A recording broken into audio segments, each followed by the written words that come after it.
गीत सुनेंगे जिसे प्रस्तुत कर रही हैं श्रीमती निर्मला पटेल तथा श्रीमती रेणु पाठक।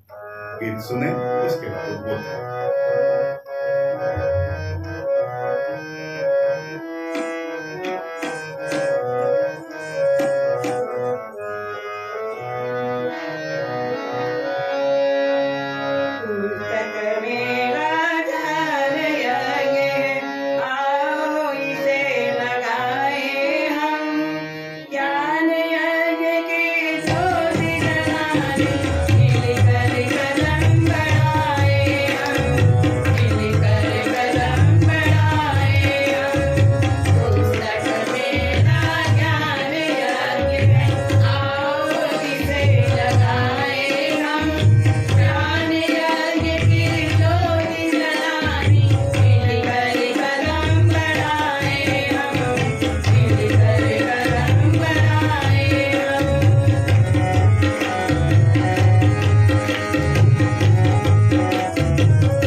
ध्यान दें कि कोई यदि आगे बढ़ाना है तो पुस्तक मेला हम सबको लगाना है।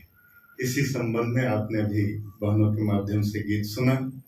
अब इसी विषय पर आदरणीय श्री राम मुरारी गुप्ता जी का उद्बोधन होगा।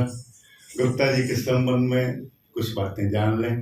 आदरणीय Gupta ji reserve bank of India, उसमें आप अधिकारी के रूप में कानपुर में सेवा दे रहे थे और उन दिनों में भी आपने पत्नी परिवार के साथ गुरुदेव के कार्य को आगे बढ़ाने का भरपूर पुरुषार्थ किया। उसके बाद सेवानिवृत्त हुए और यहाँ गायत्री तपोभूमि में आपने अपना अमूल्य योगदान दिया। विशेषकर आर्थिक रूप से आपने जो योगदान यहाँ दिया है यहाँ के कार्यों के लिए, वह अति प्रशंसनीय है। और जो भी भाई बहन आपके संबंध में जानते हैं कितना संघर्षपूर्ण जीवन आपने जिया।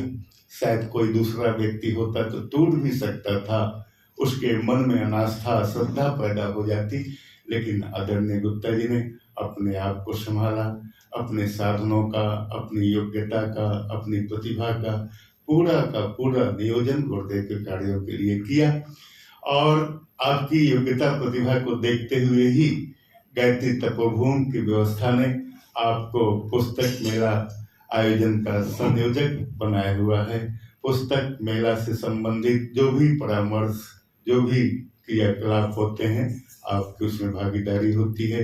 पुस्तक मेला लगवाने के लिए जाते हैं, उद्घाटन से लेकर व्यवस्था तक, और यहाँ एक सम्मानीय ट्रस्टी के रूप में आप मिशन के हर कार्यों में सहयोग दे रहे हैं। अब अधिक समय न लेते हुए हम निवेदन करते हैं कि पुस्तक मेला हम क्यों लगाएं, कैसे लगाएं, इस अभियान को सफल बनाने के लिए क्या करें, इस विषय पर आप अपना बोधन देने की कृपा करें। गायत्री महामंत्र एक साथ एक सुर। ओम भूर्भुवः स्वाहा तत्सवितुर्वरेण्यं भर्गो देवस्य धीमहि धियो यो नः प्रचोदयात्। अज्ञाने ग्रसित जनमानस को सद्ज्ञान सुधा सुविचार दिया। महाक्रांति का शंखनाद कर युग परिवर्तन उद्घोष किया। जग जननी के अमृत पैसे पोषित प्रज्ञा परिवार किया। देवत्व जगे भू स्वर्ग बने सदगुरु ने ऐसा मंत्र दिया। युग ऋषि ने जीवन धन्य किया। ओम अज्ञानतिमिरान्धस्य ज्ञानांजन शलाकया चक्षुरुन्मीलितं येन तस्मै श्री गुरुवे नमः। आदि शक्ति मां गायत्री परम वंदनीय गुरु सत्ता के सूक्ष्म संरक्षण में मंच पर विराजमान हमारे वरिष्ठ और कनिष्ठ सहयोगी बंधु एवं इस प्राणवान कार्यकर्ता शिविर में पधारे गुजरात प्रांत के हमारे सभी आत्मीय परिजनों, बहनों और भाइयों, मुझे आपको पुस्तक मेला बताने के लिए कहा गया है, विषय दिया है पुस्तक मेला अवश्य लगाएं। आपसे हम कहें पुस्तक मेला अवश्य लगाएं, सीधा बताने लगें और कैसे लगाएं, क्या करें, तो ये ऐसा होगा कि किसी जलते हुए दीपक से हम कहें हे दीपक आप अवश्य जलें और अवश्य प्रकाश करें। क्योंकि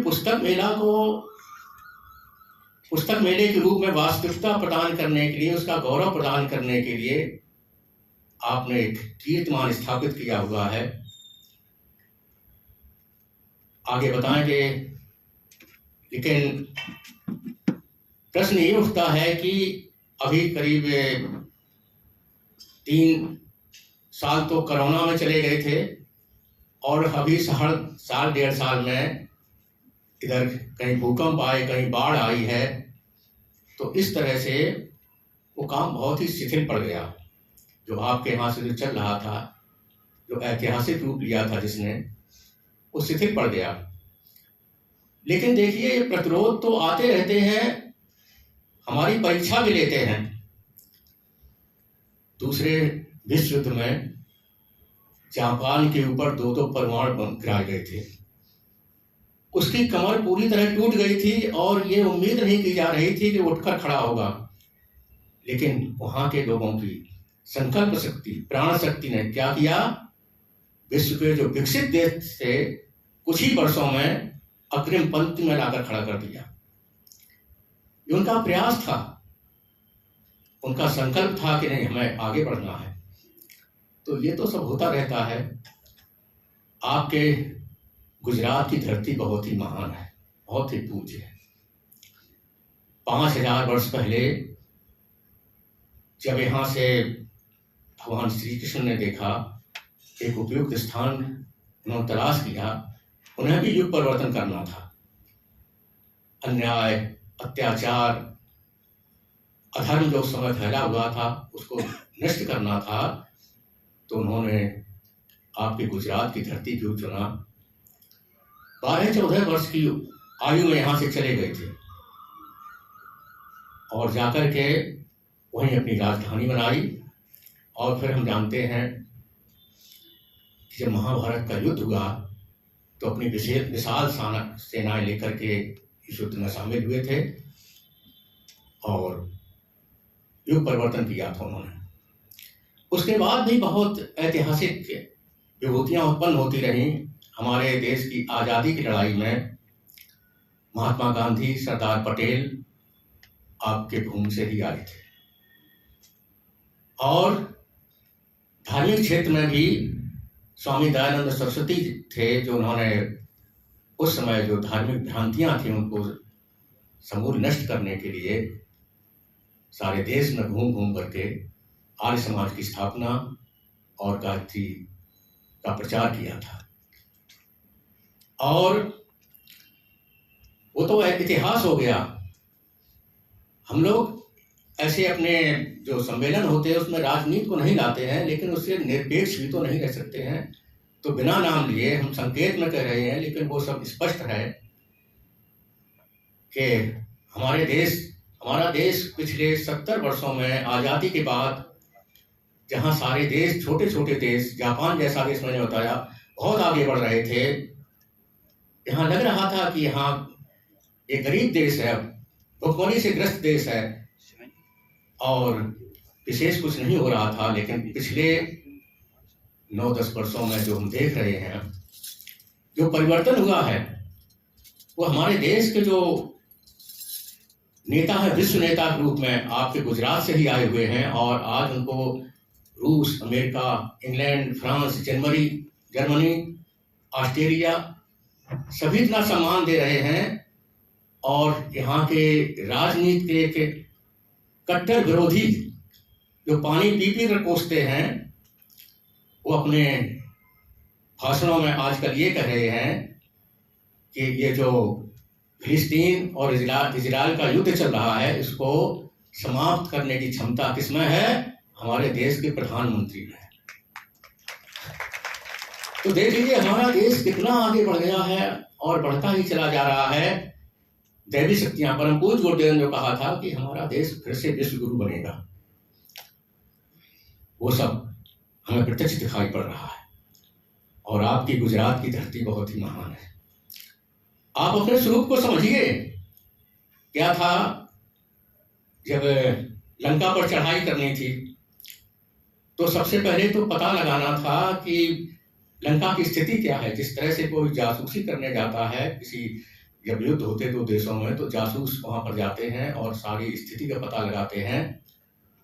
तो किसी को लंका में भेजना था। सारे वानर जो सेनापति थे समुद्र के किनारे बैठे हुए थे और ये था कि 100 योजन जो समुद्र फैला हुआ है उसको लांघ करके लंका कौन जाएगा। अब सभी चुप बैठे हुए थे। कोई बता रहा था कि मैं तो आधी दूर जा सकता हूँ, आधी दूर जा करके क्या होगा, वो हमारा अभियान सफल नहीं होगा। कोई कुछ बता रहा था, कुछ बता रहा था। तो जामवंत जो सबसे वयोवृद्ध थे, उन्होंने देखा कि एक बानर बिल्कुल चुप मारे बैठा है और उसमें क्षमता है, तो उसने कहा, उसे प्रेरित किया, कहा राम काज लख तव अवतारा सुनते भयो पर्वताकारा। जैसे ही उन्होंने कहा कि तुम्हारा जन्म तो राम के काम के लिए हुआ है, तुम चुपचाप बैठे हुए हो, कहा चुपचाप रहे बलवाना।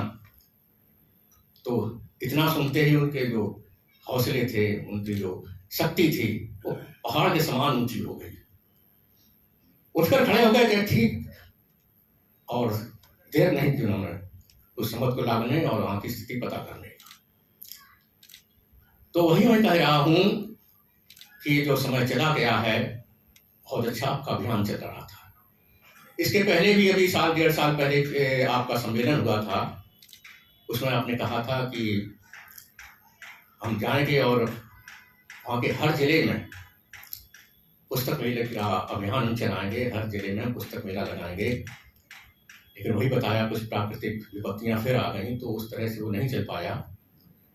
लेकिन आप ये मान कर चलिए कि उस अभियान को आपके आगे चलाता रहना है। और ये आपका जो मैंने बताया कि आपके यहाँ ऐतिहासिक पुस्तक मेले हुए हैं, और गुरुदेव का संरक्षण आप देखिए। मैं तो पढ़ी हुई बात बताऊंगा, आप लोग उसके प्रत्यक्षदर्शी हैं। जो गुरुदेव के चमत्कारों पर 3 पुस्तकें छपी हैं, अद्भुत, आश्चर्यजनक किंतु सत्य। उसके दूसरे भाग में जो एक घटना का वर्णन किया गया है, उसको मैं आपको बता रहा हूं। ये घटना है अहमदाबाद की 30 जनवरी 2010 की। बहुत पुराना समय नहीं हुआ है। क्या था, वहां पर भाइयों ने बहुत बड़ा मैदान चुना, शाहीबाग शक्तिपीठ के माध्यम से पुस्तक मेले का आयोजन किया गया, और इतना बड़ा पंडाल बनाया गया कि उसमें 15,000 लोग बैठ सकते थे, और 1500 कार्यकर्ता मिलकर के उसकी व्यवस्थाएं देख रहे थे। 132 वहां पर स्टॉल लगाए गए थे पुस्तक मेले की पुस्तकें सजाने के लिए। और देखा गया कि पिछले 50-60 वर्षों में, क्योंकि इससे ज्यादा उम्र के तो लोग थे ही, कि उस समय कोई मौसम खराब नहीं हुआ था।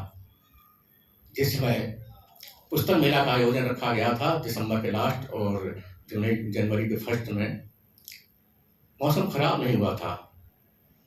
तो एक महीन चमकीले कपड़े से पूरा पंडाल सजाया गया, और वहां पर कितना साहित्य था, 1.25 करोड़ रुपए का मूल्य का साहित्य वहां पर सजा दिया गया 132 स्टॉलों में। 30 जनवरी को क्षमा कीजिए, 30 दिसंबर को मेले को पूरी तरह सजा दिया गया था। उद्घाटन होना था 1 जनवरी 2011 को। पूरी तरह सजा करके सब लोग अपने अपने घरों में चले गए। साहित्य था उसका, ये नहीं था कोई चोरी कर ले जाएगा। कुछ 1-2 रक्षक वहां पर रख दिए गए होंगे कि कोई जानवर आकर के वहां गंदगी ना करें या कुछ ना करें। सभी लोग जाकर के आराम से लेट गए अपने घरों में जाकर के। क्या हुआ, रात के 1:30 बजे भयंकर रूप से बादल गरजने लगे, और उसके साथ मूसलाधार वर्षा शुरू हो गई। मूसलाधार वर्षा शुरू हो गई। अब आप समझिए कि हल्के कपड़े से पूरा पंडाल कितना बड़ा रहा होगा, जहां पर 15,000 लोग बैठने की जो स्थान था, और 132 स्टॉल लगाए गए थे, इतना बड़ा था, और मूसलाधार पानी बरस रहा था।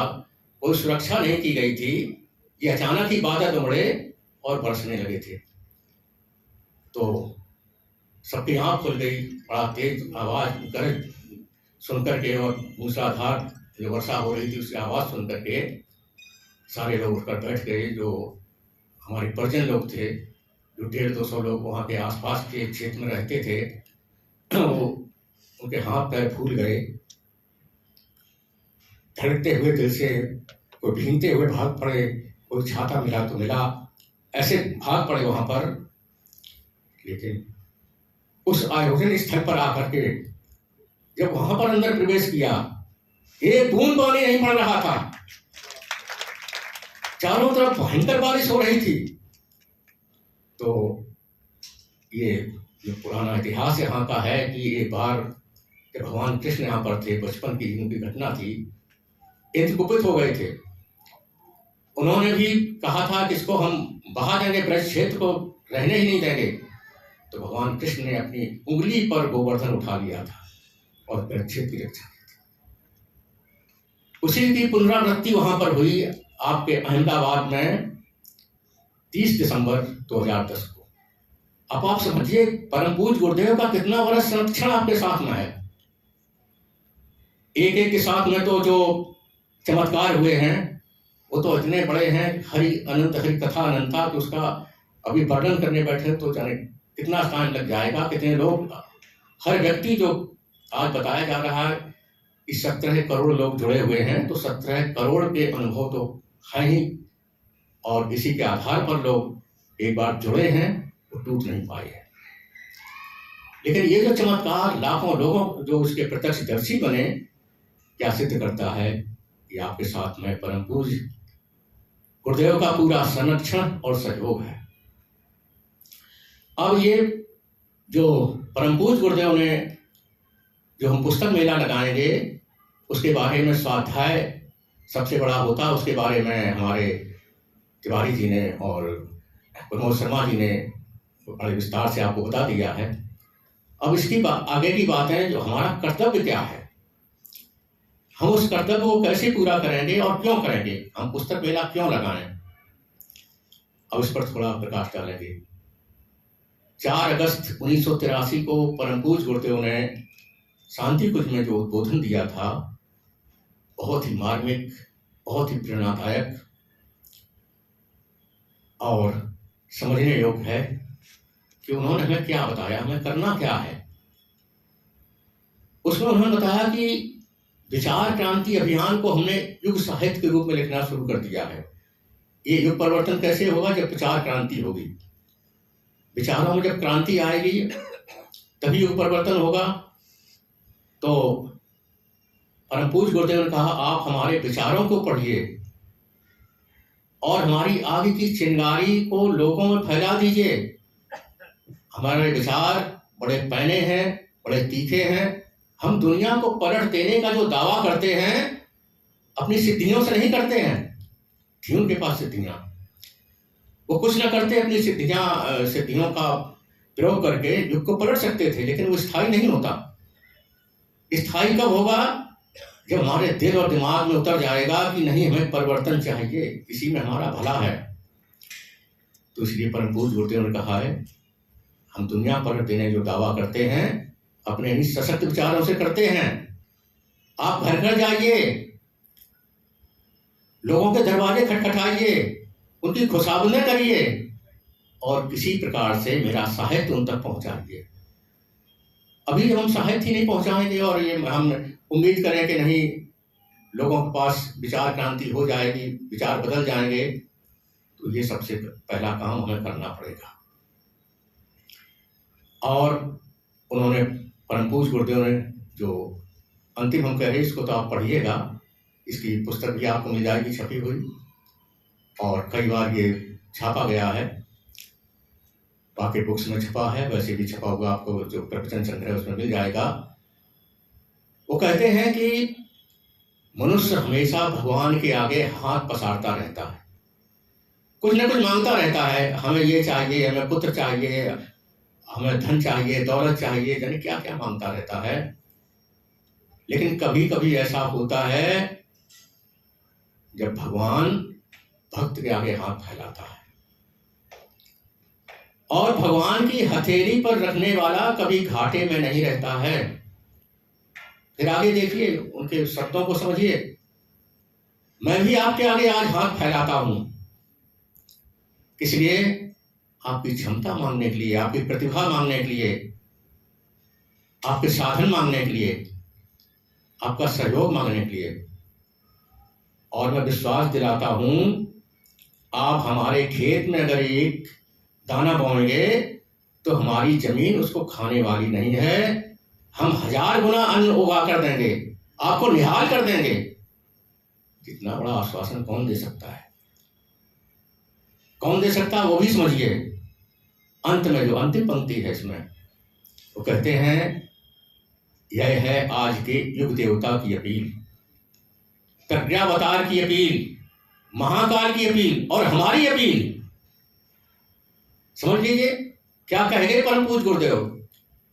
वो अपने को बहुत ही छिपाते थे, लोगों को अपना स्वरूप प्रकट नहीं करते थे, लेकिन कभी कभी प्रवाह में आकर कह जाते थे। तो मतलब क्या निकला? युग देवता, प्रज्ञावतार, महाकाल और गुरुदेव एक ही है, अलग अलग नहीं है, एक ही शक्ति है।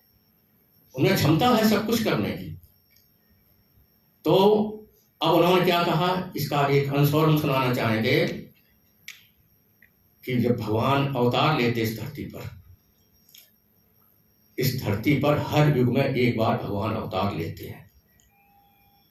तो अवतार लेने के दो उद्देश्य आपने पढ़े हैं।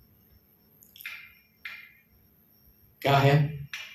अधर्म का नाश और धर्म की स्थापना, एक उद्देश्य हो गया। जब पुरानी बिल्डिंग गिराई जाएगी तभी नया निर्माण हो पाएगा, उसी पर नहीं होता चला जाएगा फिर तो सारा धराशायी हो जाएगा। इसलिए क्या है? अधर्म को नाश करना और धर्म की स्थापना। दूसरा क्या है? दुष्टों का संहार और सज्जनों की रक्षा। ये दो उद्देश्य तो आपने कहाँ पढ़े हैं? रामायण में, गीता में, दोनों कहती हैं, उसको दोहराने की जरूरत नहीं है। और इसमें परम पूज्य गुरुदेव कहते हैं तीसरा उद्देश्य मेरी तरफ से नोट कर लीजिए, ये बहुत ही महत्वपूर्ण है, हमको जानना चाहिए। उन्होंने कहा कि जब भगवान धरती पर अवतार लेकर आते हैं, अकेले नहीं आते हैं, अपने सारे सहयोगियों को लेकर आते हैं। किन सहयोगियों को? जब भगवान अवतार लेते हैं उनका सहयोग करने के लिए उनके साथ चल पड़ते हैं। तो उनको श्रेय और सौभाग्य दिलाने के लिए भी भगवान इस धरती पर अवतार लेते रहते हैं। त्रेता युग में हम जानते हैं जब भगवान अवतार लेकर आए तो यहाँ पर किसका सहयोग लिया था? वानर और भालुओं का। क्या बात हुई? वानर भालुओं का सहयोग क्यों लिया? क्या मनुष्य नहीं थे धरती पर? ये प्रश्न मैं, यहाँ बड़े बड़े सम्मेलन होते हैं, 1,000 लोग आते हैं और मैं यही प्रश्न पूछता हूँ। आपने तो खैर रामचरितमानस का इतना प्रचार नहीं होगा, इतनी जानकारी नहीं होगी, इसलिए आपसे वह प्रश्न नहीं पूछूंगा, उत्तर बताऊंगा। मैं ये पूछता हूँ कि आप बताइए कि भगवान राम के समय काल में जब वो पैदा हुए थे और जब उन्होंने राज्य किया, उस समय काल में धरती पर क्या अन्य राजा नहीं थे? 2 राजाओं के केवल नाम आते ना, एक तो राजा दशरथ जो उनके पिता थे और राजा जनक जो उनके ससुर थे। इसके अलावा धरती पर क्या राजा नहीं थे जो वानर भालुओं की सुने सहायता लेनी पड़ी? राजा कम नहीं थे, 12-14 हजार राजा थे। रामायण में जो चौपाई आती है, धनुष के समय में भूप सहित 10 एकई वारा लगे उठावन टरे नटारा, 10,000 राजा तो धनुष तोड़ने के लिए दौड़ पड़े थे और धरती के सारे राजा तो वहां नहीं पहुंच गए थे, नहीं आ पाते काफी लोग। आप लोग पूरे गुजरात के इतने तो प्राणवान लोग नहीं, हम तो समझते कई हजारों में होंगे, लेकिन नहीं आ पाए किन्हीं कारणों से।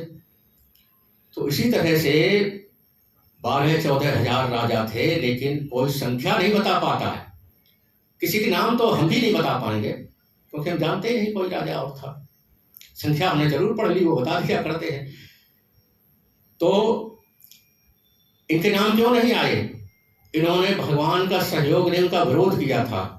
जब धनुष की शर्त थी, जब धनुष तोड़ देगा उनको जनक नंदिनी जानकी जयमाला पहना देनी, धनुष भी टूट गया तो लड़ाई करनी तो चालू हो गई। कैसे धनुष तोड़ने? थोड़ी सीता मिल जाएंगी, सीता हम ले जाएंगे।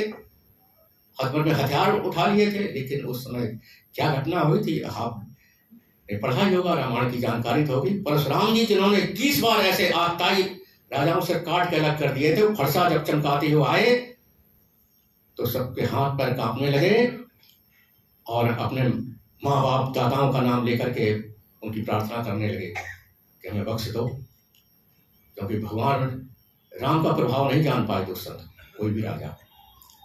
क्या हुआ? उनकी कोई नाम ही नहीं जानता है। अच्छा, अब आप कहेंगे कि बानरों के सारे बानरों में कितने हजार वानरों के नाम रामायण में लिखे गए, कहाँ से लिखे जाते? उनका समर्पण कहाँ था? ठीक है, वो केवल लड़ाई करने के लिए चले गए थे, और फिर क्या हुआ था कि जब युद्ध जीत लिया गया लंका का, अब वो सोचने लगे कि हमने तो अपना सारा घर बार छोड़कर, अपना बिजनेस छोड़कर यहाँ पर आ गए थे, अब हम वापस आएंगे, इतनी लंबी लड़ाई यहाँ पर लड़ी है, अब क्या हमारी स्थिति होगी? राम तो भगवान थे, अंतर्यामी थे, उनकी भावनाएं समझ गए। उसी समय विभीषण क्या था, पुष्पक विमान लेकर के उसी के अधिकार में था, रावण के अधिकार में था, तो उसको जब लंका का राज मिल गया तो लेकर आ गया। और वो पुष्पक विमान की विशेषता ये थी कि जितने भी लोग बैठते जाएं वो बड़ा होता चला जाता था, 1 लाख 2 लाख कितने भी बैठ जाएं।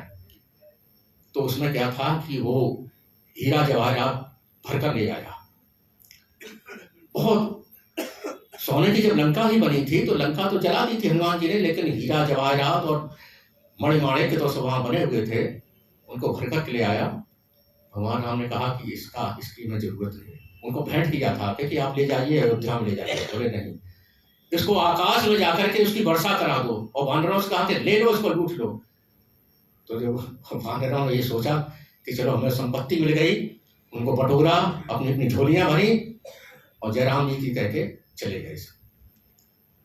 12-13 बानर जिनके नाम आए हैं रामायण में, किष्किंधा कांड में, द्वैत मयंद नीलर अंगद गद विकटास गदमुख केहर निषट जामवंत बलरास। जामवंत केवल एक नाम आया रीछों में, 11-12 बानरों का। एक बानर का नाम अभी नहीं आया इसमें, वो आप जानते हो, हनुमान जी। वो वीवीआईपी थे, इसलिए उनको अलग रखा गया है, और उनको तो राम के साथ ऐसा जोड़ दिया गया है कि हनुमान जी के मंदिर आपके कहीं भी चले जाइए, उत्तर भारत मध्य भारत में तो मैं बहुत गया हूँ, देखा है कि कहीं भी किसी गली कूचे में भी हनुमान जी अकेले खड़े हुए मिल जाएंगे, और कहीं भी उनकी छोटा सा मंदिर मठिया जैसे बोलते बना देते हैं। लेकिन भगवान राम का जो कहीं दरबार बनाया जाता है, बड़े बड़े मंदिर होते हैं, वहां बनाया जाता है, और उसमें उस राम के दरबार में चारों भाई होते हैं, माता सीता, और छठवें हनुमान भी होते हैं। बिना हनुमान के राम का दरबार अधूरा माना जाता है। और अयोध्या में भगवान राम का सबसे बड़ा, विश्व का सबसे बड़ा मंदिर बन रहा है। वहां पर ये परंपरा रही है, वहां पर एक हनुमान गढ़ी है। जब रामलला के दर्शन करने जाते हैं तो हनुमान जी से अनुमति लेते हैं, प्रार्थना करते हैं कि हमारा दर्शन आप सफल कर दीजिए, मैं रामलला के दर्शन करने जाता हूँ। पहले उनको स्थान दिया गया है। क्यों दिया गया है? कि रात दिन बस उनको एक धुन रहती थी, भगवान का काम करना है। हमने बड़े ध्यान से सुना है, जब से किष्किंधा कांड में इस मुख पर्वत पर हनुमान जी भगवान राम को मिले और जब तक युद्ध चला है, हनुमान जी पूजा कितनी देर करते थे, माला कितनी जपते थे। तो हमें कहीं मिला नहीं कि वो बैठकर कहीं पूजा करते। एक काम जरूर करते थे, रात उन्होंने एक धुन सवार रहती थी, भगवान का काम, भगवान का काम। और लोग कहते थे, अरे हनुमान जी रात दिन तुम्हें एक धुन रहती, एक बस काम में लगे रहते हो, अरे थोड़ा आराम कर लिया करो। तो कहे एक जवाब रहता था, राम काज कीने बिना मोहे काम विश्राम। राम के काम करने में जो मुझे आराम मिलता है, बैठे ठाले लेटने से नहीं मिलता है। तो आज क्या है, उनकी पूजा भगवान राम के पहले उनसे अधिक होती है। ये समर्पण था उनका, और इसी समर्पण के बल पर उन्होंने वो स्थान प्राप्त किया। तो भाइयों बहनों, अब परम पूज्य गुरुदेव ने और क्या कहा है, उन्होंने कहा है, एक लिखा है सन 1969 की अखंड ज्योति में लिखा है, लेख लिखने और पुस्तकें छाप करके बुक सेलर का धंधा करने वाले व्यापारी दुकानदार हम नहीं हैं। हमारी प्रतिभा, विद्या और क्षमता बहुमूल्य है, उसको बाजार में भुनाया जाए तो बहुत कुछ वसूल किया जा सकता है। लेकिन लेखन और प्रवचन हमारा व्यवसाय नहीं, हमारी अंतःकरण की ऐंठन है, जो इसलिए होती रहती है कि हमारी अनुभूतियों और उपलब्धियों का लाभ हमारे परिजनों को, हमारे सहयोगियों को भी मिलना चाहिए। तो इस तरह से उनका उद्देश्य ये था कि जो ज्ञान उनके पास है उसको बांट दें, अपने पास ना रखें। और एक बहुत महत्वपूर्ण हम बताते चलें आपको, क्योंकि फिर और बताते बताते उस चीज़ निकल जाती। बहुत ही महत्वपूर्ण उन्होंने जो बात लिखी है, अखंड ज्योति में ही लिखा उन्होंने लिखा है कि धन अन्य दान से ज्ञान दान 1000 गुना बढ़कर है। अन्नदान कहा जाता है, अन्य दानम परम दानम, लेकिन उससे भी बढ़कर ज्ञान दान 1000 गुना है। क्योंकि हम किसी को भोजन करा देंगे, कुछ घंटों बाद उसे फिर भूख लगाएगी, और हम किसी को बैठाल करके कितने लोगों को खिला सकते हो? बैठाल कर तो अकर्मण्य बनाकर खिलाना ही नहीं चाहिए। इसी तरह से जो भिखारी घूमते रहते हैं, बहुत हट्टे कट्टे होते तमाम, लेकिन वो इसी पर अपना जीवन गुजार देते, उसको जाने दीजिए। और उसके जो समाज सुधार पर परम पूज्य गुरुदेव ने समाज निर्माण पर जो पुस्तकें लिखी हैं, उसमें भिक्षावृत्ति को उन्होंने बहुत ही बताया, निम्न बताया है। तो अब क्या करना चाहिए? उन्होंने बताया कि ज्ञान दान ये क्यों बढ़कर है, इसका महत्व क्यों है।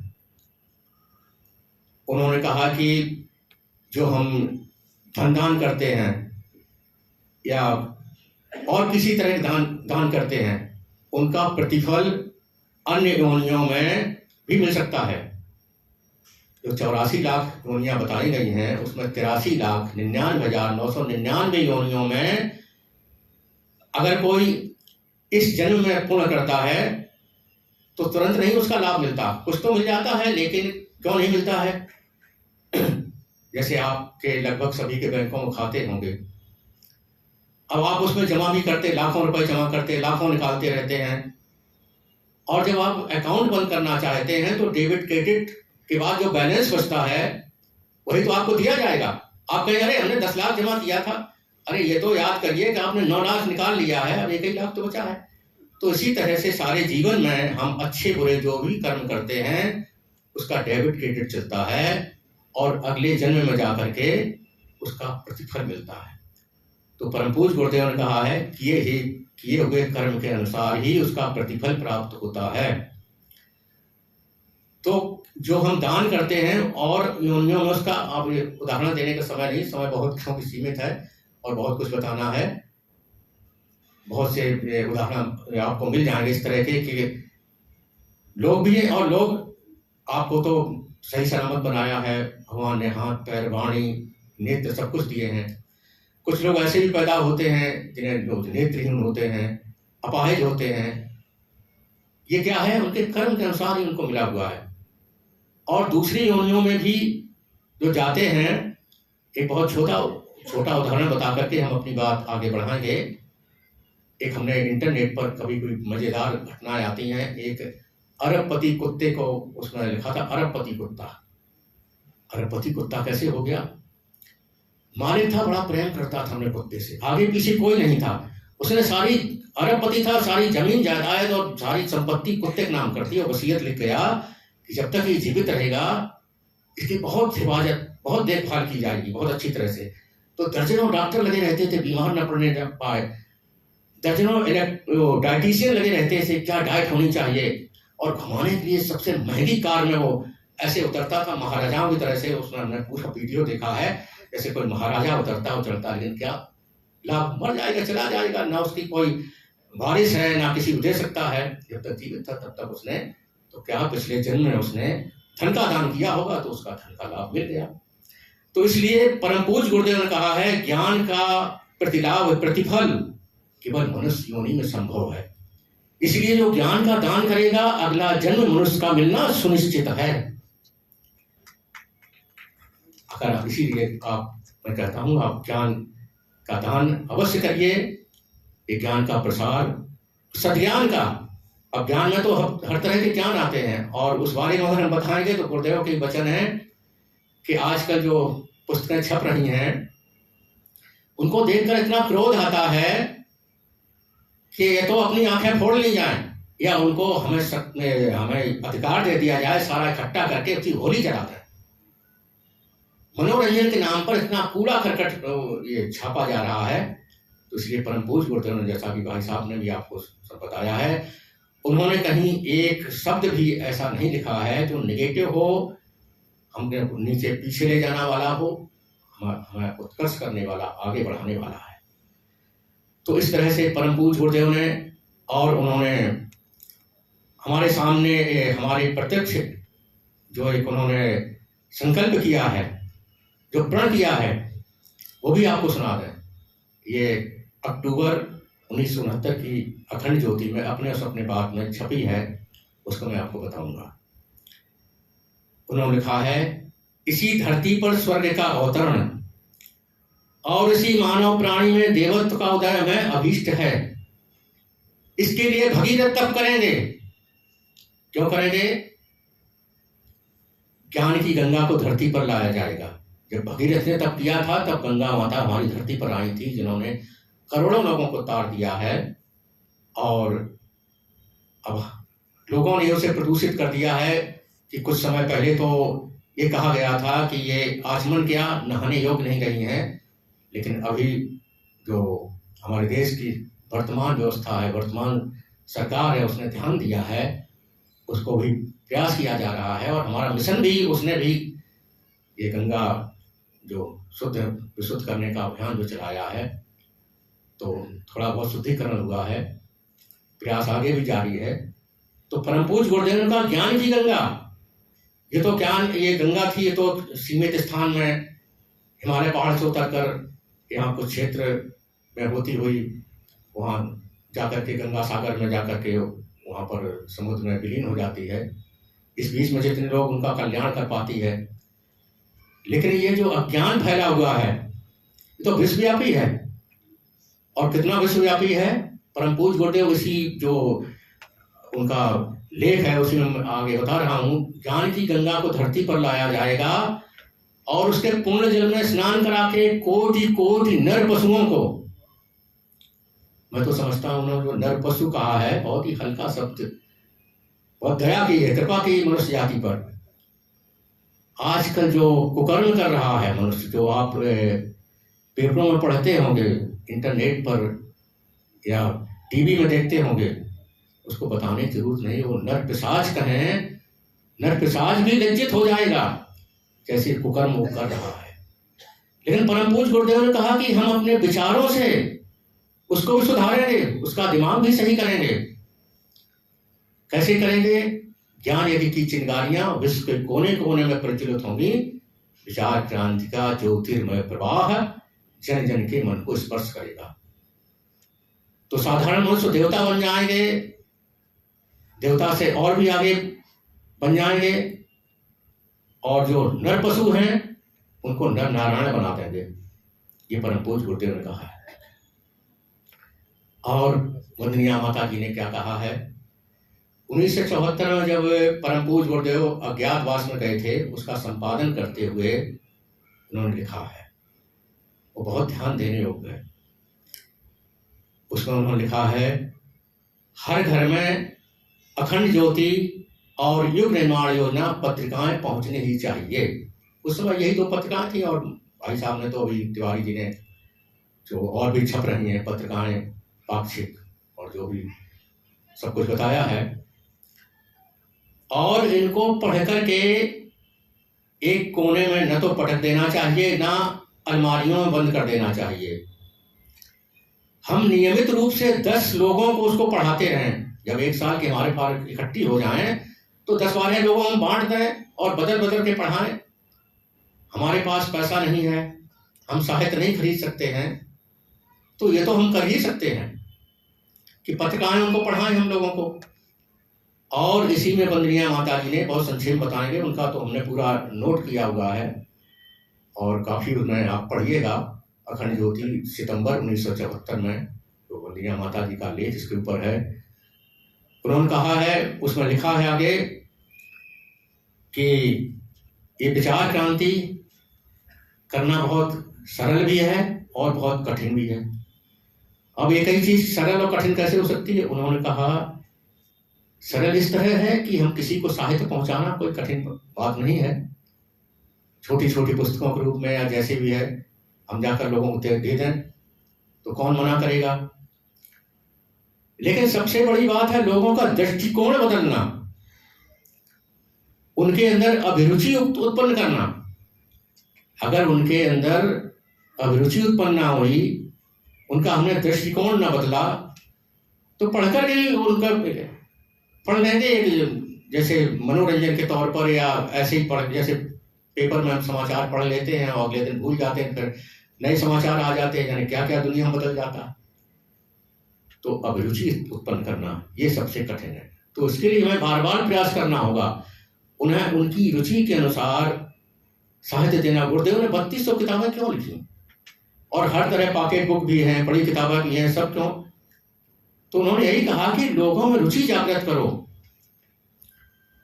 और इसके ऊपर परम पूज्य गुरुदेव ने भी कहा है, लिखा है कि उत्कृष्ट साहित्य पढ़ने की रुचि आजकल के लोगों में नहीं रही, ये सत्य है। लेकिन उस रुचि को जागृत करना हमारे परिजनों का कर्तव्य है। चाय और बीड़ी के प्रचारकों ने अपने प्रबल प्रयत्नों से इन गंदी चीजों को जनजीवन का अंग बना दिया है। उस समय चाय तो अभी चल रही है, बीड़ी की जगह सिगरेट ने ले लिया है, ई सिगरेट ने ले लिया है, ये खत्म नहीं हुआ है, ये नशा बढ़ते ही चले जा रहे हैं। ये कैसे इनको इतने अच्छे अच्छे एडवर्टाइजमेंट किए गए टीवी पर, और पिक्चरें बनाई गई, गाने लिखे गए उसके ऊपर, क्या क्या गाने थे, बहुत बचपन सुनता था कि सारी फिक्र धुएं में उड़ाता चला गया। सिगरेट पीते हुए दिखाया जा रहा देवानंद को कि सारी फिक्र धुएं उड़ाता चला गया, तो पियो सिगरेट, पियो बीड़ी पियो। लेकिन अब थोड़ी जागृति हुई है, अब सार्वजनिक रूप से न तो ऐसे गीत गाए जा सकते, न उसको सेवन किया जा सकता है, धीरे धीरे करके। लेकिन अभी क्या है, लोगों में दृष्टिकोण नहीं बदला है, उनके अंदर वो भावनाएं नहीं बदली हैं। उसको बदलने के लिए सद्विचार और सद्साहित्य जरूरी है, जिसको बताया जाए, प्रचार किया जाए और दिखाया जाए कि जैसे हमारे यहाँ मिशन में बड़े बड़े पोस्टर बनाए गए हैं कि देखो ये जो गुटखा खाता था, तंबाकू खाता था, उसके गाल किस तरह से हो गए हैं, किस तरह जीवन बर्बाद हो गया है। तो इस तरह से परम पूज्य गुरुदेव का ये साहित्य जो है, वंदनीय माता जी ने और उनकी भी बात बताएंगे, जो कहा है उन्होंने परम पूज्य गुरुदेव के महाप्राण के 10 महीने बाद तुरंत ही उन्होंने मिशन को संभाल लिया था, और लोग रोते हुए आते थे, वो सांत्वना देती थी। जबकि उन्होंने लिखा है कि गुरुदेव और वंदनीय माता जी, हमारी कभी चित्र को भी अलग मत करना, हम दोनों एक ही हैं। फिर भी उन्होंने अपने को किस तरह से संभाला और पूरे मिशन को। तो 10 महीने बाद उन्होंने लिखा है, मिशन का सूत्र संचालन ऐसा है कि न तो हमें शंका करनी चाहिए और न भटकना ही चाहिए। यह मिशन व्यक्ति पर टिका होता तो व्यक्ति के साथ समाप्त भी हो जाता। यह शक्ति पर टिका दैवी अभियान है। विवेकानंदों और निवेदिताओं ने अभी अपनी प्रसुप्त क्षमता को पहचाना नहीं है। संकल्प लें कि हम आजीवन गुरुदेव के बताए हुए पद चिन्हों पर ही चलते रहेंगे। विचार क्रांति के सारे कार्यक्रमों को अंतिम स्थिति तक पहुंचाकर रहेंगे, घर घर में गुरुदेव के विचार पहुंचाकर ही रहेंगे। ये परम वंदनीय माता जी ने मार्च 1991 की अखंड ज्योति में लिखा है, और अपने महाप्राण से कुल 1 महीने पूर्व उन्होंने बहुत ही मार्मिक शब्दों में कहा है। क्या कहा है? एक मां जिसके स्तनों में दूध इतना भरा पड़ा है कि वो फटे जा रहे हैं, अपना स्नेह लुटाना चाहती है, बदले में समर्पण चाहती है। क्या हमारे बेटे बेटी वह समर्पण हमें दे सकेंगे? जिस मिशन रूपी सकट को हम गुरुदेव खींच कर यहाँ पर ले आए हैं, उसको आगे बढ़ाते रह सकेंगे। यह प्रश्न प्रत्येक को अपनी अंतरात्मा से आज वह भी पूछना है। वंदनीय माता जी ने कब? अगस्त 1994 की अखंड ज्योति में लिखा था, और सितंबर 1994 उनका महाप्रयाण हो गया था। और परम पूज्य गुरुदेव भी बहुत पहले लिखकर सन 1971 में जब यहीं मथुरा में थे तब वो लिख के रख गए हैं कि मिशन के गायत्री परिवार के परिजनों को हम अपने शरीर के अंग प्रत्यंग कल पुर्जे ही मानते हैं। अभी हमारे पास बहुत कुछ देने को है, व्याकुलता भी रहती है उसे किसे दिया जाए, क्या उसे कोई लेने के अधिकारी मिल सकते हैं। वो मूल वस्तुएं केवल चाहने और मांगने मात्र नहीं मिल जाती हैं। इसके लिए पात्रत्व की अनिवार्य आवश्यकता पड़ती है। हम पात्रत्व खोजते रहेंगे और जो हमारे पास संग्रहित है उसे देने का प्रयास करते रहेंगे। अब शायद समय समाप्त बात है तो बहुत हैं, आप पढ़िए गुरुदेव के साहित्य में झकझोर कर रख देंगी उनको आप। और एक ही निवेदन है कि यह पुस्तक मेला का क्रम आपने अभी साल 1.5 साल पहले संकल्प लिया था कि गुजरात के हर जिले में, और गुजरात तक सीमित न रहिए, आप निकलिए पूरे देश में। जैसे आपका एक नेता आज विश्व का लीडर बन गया है, पूरा विश्व उसके सामने नतमस्तक हो रहा है, ऐसे इसको आप अभियान को पुस्तक मेला के रूप में सारे देश में ले जाइए। धन्यवाद भाइयों। धन्यवाद भाई साहब।